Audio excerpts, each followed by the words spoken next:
Сәлем менің қымбатты достарым. Бүгін мен сіздерге чебуреки жасау рецебімен бөліскім келіп отыр. Чебуреки өте оңай жасалады және де түрі де керемет. Дастарханға қойсаңыз керемет сән береді, дәм береді. Ол үшін бізге алдын ала картопты қайнатып аламыз. Ол сіздің тестаңызға байланысты. Егер де сіз 2 килограммдай бір чебуреки жасайтын болсаңыз, осылай жарты келі картоптың өзін қайнатасыздар, жақсылап. Ыстық күйінде осылай пюре жасаған дұрыс. Егер суып қалған картопты езетін болсаңыздар, пюреңіз бұлай әдемі шықпайды. Былайша айтқанда комок қотыр болып шығуы мүмкін. Сол себепті барынша ыстық күйінде езген жақсы. Дәміне қарай тұз және де қара бұрыш араластырып, жақсылап араластырып біріктіріп қоямыз. Құрамына ешқандай маргарин немесе күйген май, сүт қосудың қажеті жоқ. Себебі бұны біз пюре ретінде емес, чебуректің ішіне салатын начинка ретінде қолданатын боламыз. Егер сіздер арасына пияз қосуды қаласаңыздар, қосуға болады, бірақ пиязды алдын ала майға қуырып алған дұрыс, қып-қызыл қылып. Егер олай жасамайтын болсаңыздар, чебуректің ішінде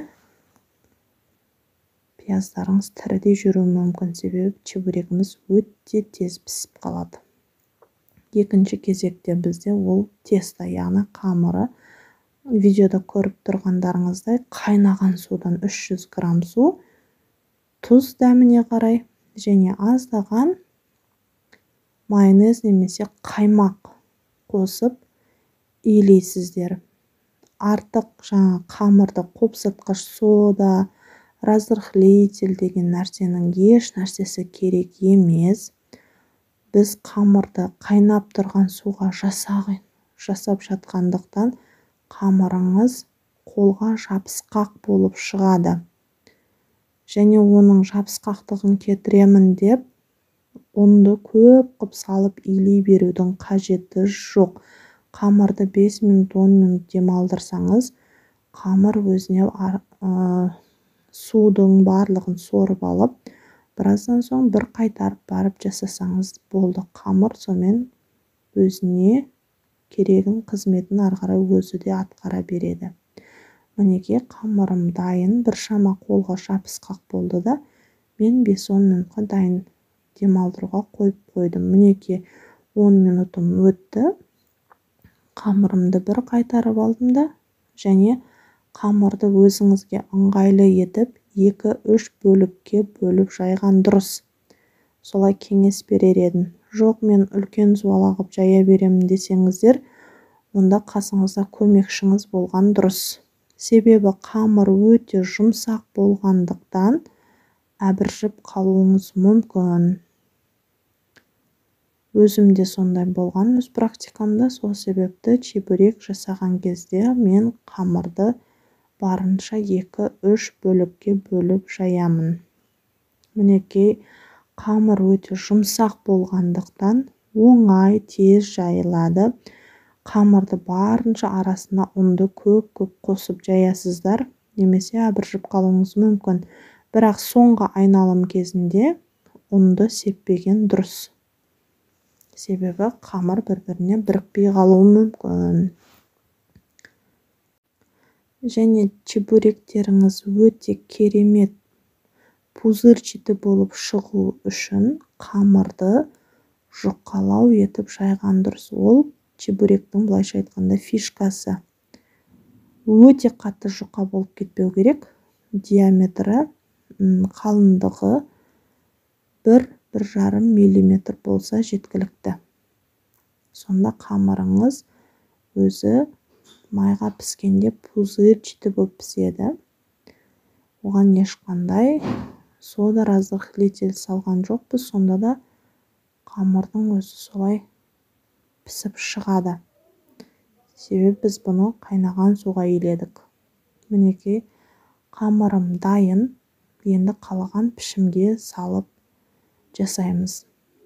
Достар, мен бұл жерде дастарханға қоятын болғандықтан әдемі формаға салып жасадым.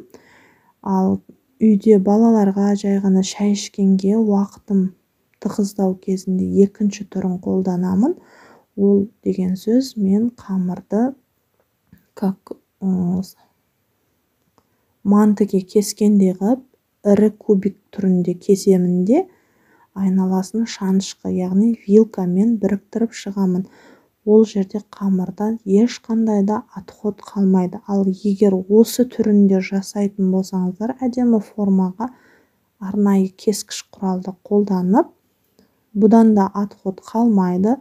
Жан-жағынан қалған қамырды ешқандай да отход деп тастауға болмайды. Себебі қамырдың өзі майға ештеңесіз қалып кеткен қамырлардың кесіндісін бір шетке жинап қойып, майды қыздырып тұрып салып алсаңыздар, қытырлақ болып шығады. Былайша айтқанда, үйде кішкентай балдар, үлкен кісілер де тіпті теледидар көріп отырып та ермекке жеп қояды. Бұда қамырда ешқандай отход қалмайды. Мінекей, майдың қызып тұрғанын білу үшін бастапқы кезде мен сол айналасынан қалған кесінді қамырларды қолданамын, және оны арнайы бір пішінге салып кесіп, я болмаса арнайы бір қазанда қуырудың қажеті жоқ. Осылай таба түрін қолданамын, қазан түрін емес. Май қуырған кезде маған ыңғайлы, аузы кең және аударып, төңкеріп пісіргенге маған өте ыңғайлы. Ал қазан шұңғылдау болғандықтан қолыңыз аздап күйіп қалуы мүмкін. Мінекей, қамыр майымыз дайын. Шет жақтарын солай пісіріп алдым да балаларға қытырлаққа дайындап қойдым. Ал қалған чебурекилерімді дәл бірін кетім пісіріп аламын. Чебуректер өте жылдам піседі. Себебі іші піспей қалды деп уайымдамайсыздар. Картоптарыңыз өзі алдын ала пісіп шыққан. Сол себепті де егер де пияз қосатын болсаңыздар, қуырып қосқан жөн дегенім сол. Себебі чебуректер өте жылдам піседі. Пиязыңыз тірі болып, ішінен шошайып, былайша айтқанда, жеген кезінде тістің арасында неприятно болып шығып кетуі мүмкін. Қымбаттыларым, егер сіздер әлі де менің каналыма тіркелмеген болсаңыздар, тіркеліп, лайк басып, комментарий бөліміне өз ойларыңызды жаза кетсеңіздер, мен қуана сіздермен кері байланысқа шығамын. Егер мерекелік дастарханға жасайтын болсаңыздар, чебуректің қасына қоятын, қасына самса, пельмен, бауырсақ, немесе блинні қойсаңыздар, өте керемет дастарханға сән береді, дәм береді. Оның менің басқа видеоларыма кіріп көрсеңіздер болады. Сіздермен бірге болған мен Гүлдана Сауқымбаева. Менімен бірге болғандарыңыз үшін көп рахмет.